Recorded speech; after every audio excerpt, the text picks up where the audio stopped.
Hey, what is up, mortals? It's Welsley here, and welcome to part 4 of What If Naruto Was Evil. Just wanted to greet you guys by saying sit back and relax. You're in for a treat, so we begin.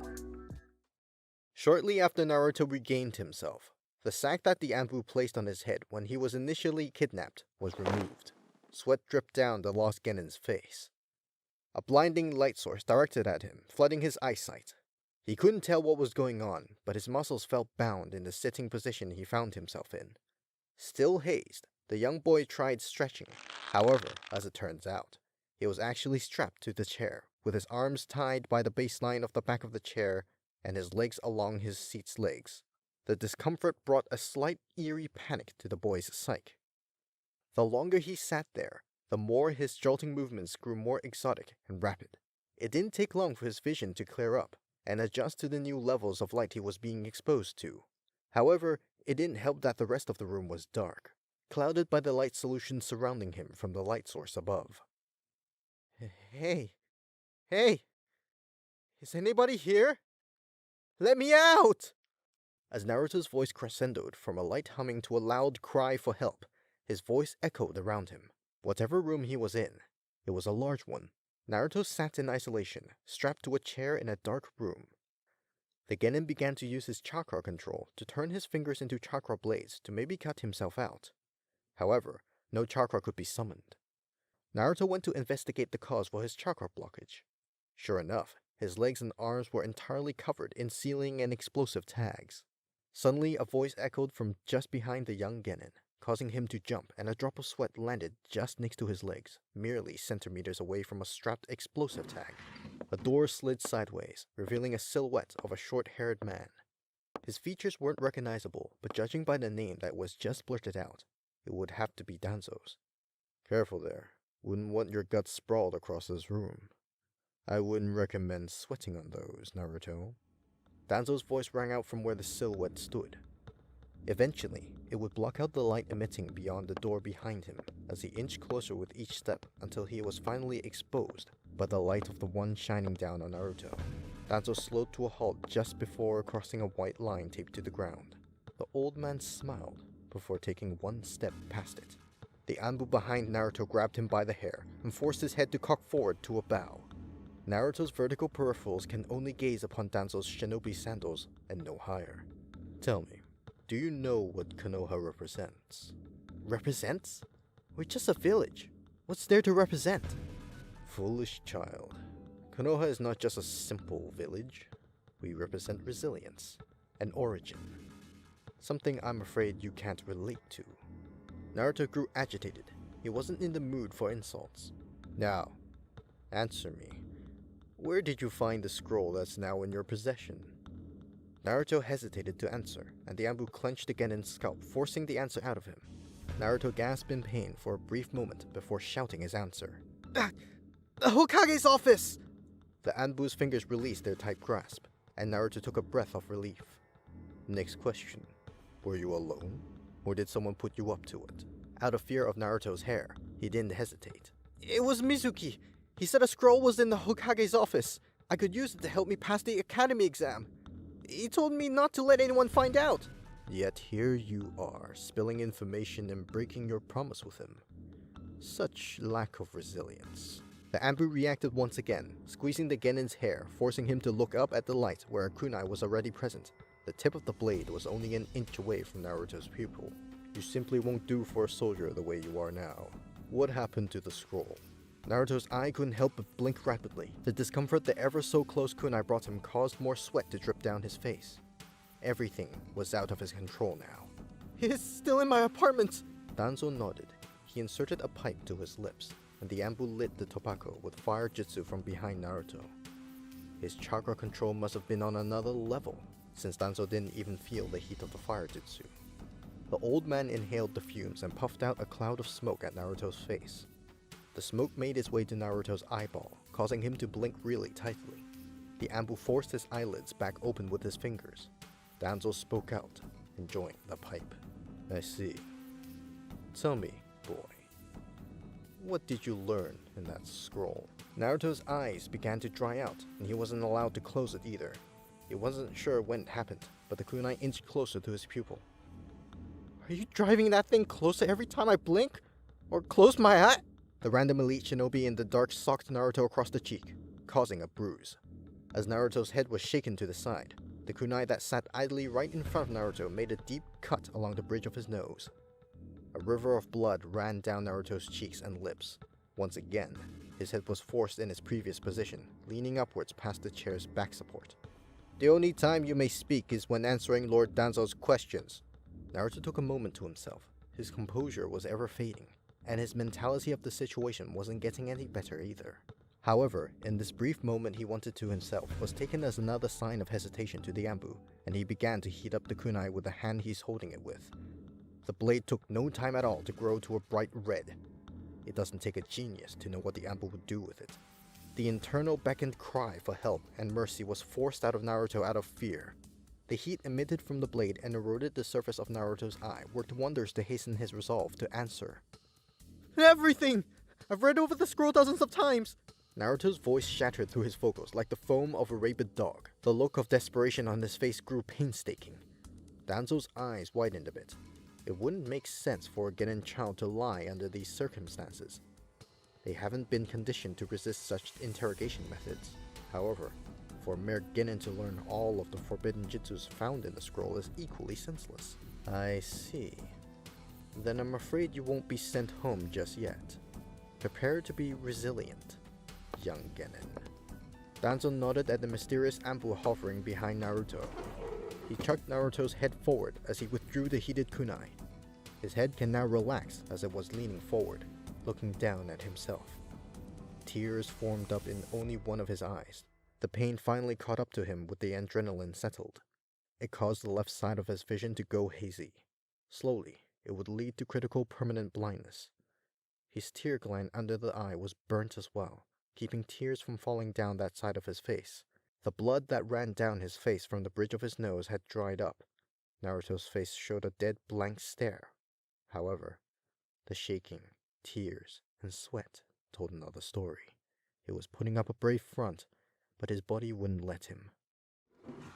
A few hours passed, and the entrance of the dark room slid open once again. An Anbu lackey let himself in with a bowl of piping hot ramen. He crouched in front of the Genin and grabbed some noodles with his chopsticks. Naruto's arms were still bound by the tags, so he couldn't feed himself. After the feeding was done, the Anbu let himself out of the room and closed the door behind him. It relieved Naruto to see that his time here wouldn't be entirely spent in senseless torture. Though, what's a kid to think in this situation? Naruto's just happy he got to eat some of his favorite food. Well, Naruto thought a bit harder about it. How long have they been spying on him? The Genin knew of the elite team of shinobi derived within the village, but he only heard about them through rumors and vague scriptures. Now that he had met them, the regret he felt for stealing the scroll just to get ahead was surreal. Naruto had plenty of time to himself. He thought about the malice of the world. If elite mysterious teams, forbidden scrolls, and village propaganda was as eerie as it was in Konoha, what was the world like outside of the village? Naruto never ventured past the forest outside of Konoha's domain. How much longer will I be in here for? My muscles went numb hours ago. I also have a mission with Kakashi-sensei and the others. Screw this resilient crap! Naruto began yammering to himself out of boredom. The Genin's thought began mustering out aloud. It was about as much as he could do just to bring some sort of entertainment. As he spoke, he noticed the dryness dwelling amongst his tongue and throat. I'm thirsty. Suddenly, a pillar of water splashed down all over the Genin. Naruto was put into shock at first by the sudden wave. Though when the sudden bombshell came to pass, immediately, Naruto began drinking what he can, sucking in the water and swallowing as a whale does with krill. Though the water would be falling down at him longer than he would have liked, he began to drown. He'd gasp for air over and over. He began to shake and stir within the pillar. Some time passed and his consciousness began to fade. However, just before he could drown completely, the water sedated to nothing. Naruto continued to suffocate from the water still stuck in his windpipe. That's when a fist burst out from the darkness beyond the light, punched him in the gut, forcing him to upchuck whatever water was stuck in the system. The fist disappeared back where it came from, as Naruto continued to cough, saliva and snot dripping down his face. You bastards! Why am I even still here? You've got the answers you wanted, right? Let me go already! Okay, I get it. I'm not worthy of my own village! Naruto's desperation began to reveal itself. Regardless, it was followed with no response once again. The genin dipped his head, frustrated by the situation. Hours? Days? The boy lost count. His body was completely numb, as never once was he torn from his position. Naruto's clothes were ruined by his own waste. He couldn't hold it in after a while.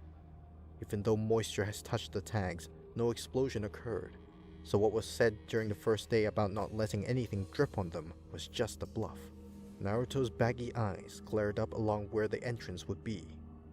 He's been stuck here so long that his sanity began to fluster from a mixture of slight discomfort and treacherous genjutsu interrogation sessions. Naruto hasn't heard another person's voice since his first interrogation. Yet, no matter how much time passed, there always seemed to be an Anbu nearby.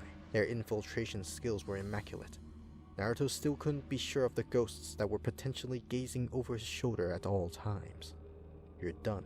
A voice other than Naruto actually spoke out. Naruto's eyes opened, but suddenly he was now clearly in a log cabin, a small one. The hanging light above him was still the same too, and he was still strapped to the chair. A subtle creaking noise croaked from the old wooden door before the boy.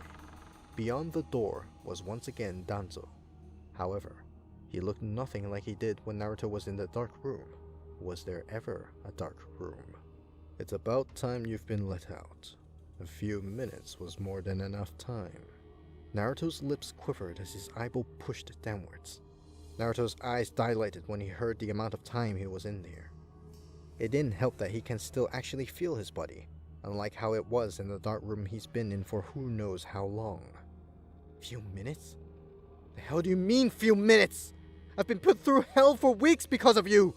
Danzo merely smiled and shook his head. My poor boy.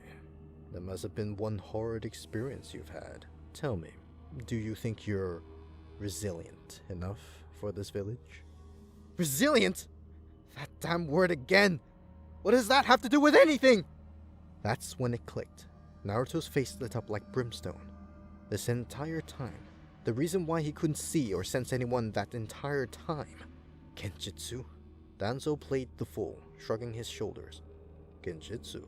Naruto, we only nabbed you to enroll you into our squadron.